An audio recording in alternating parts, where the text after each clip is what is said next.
Hey everybody, Dan here, stockmarketmentor.com. I just finished doing an hour of live trading with our members and also a video summarizing that. And so we're doing a lot of stuff here.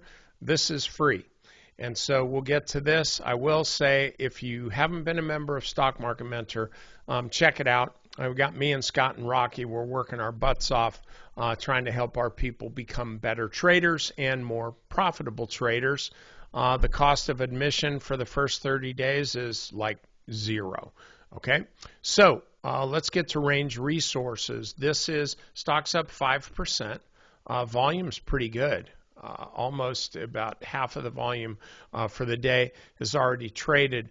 What I like about this stock, I'd like to say it's my trade, but it's not. I was busy working while other people in our trading forum were actually making this trade. The stock popped up above this short-term resistance here and now is ready to run higher.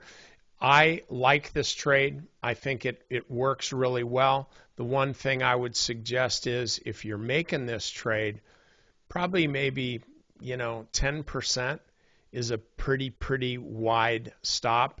I would suggest instead maybe put it a little bit below 33 bucks. Middle Bollinger Band is right here at like 32.75-ish. I would put it just slightly a little bit below that, and you've still got a fairly loose, I'd say a fairly loose stop on this. In this kind of environment, I like to keep it around 5, something like that. So anyway, but this is a trade for you.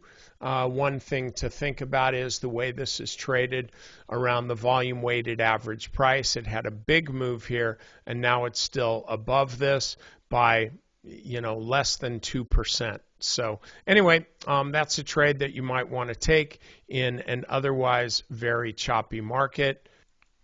I hope this works for you, and I hope you have a great day.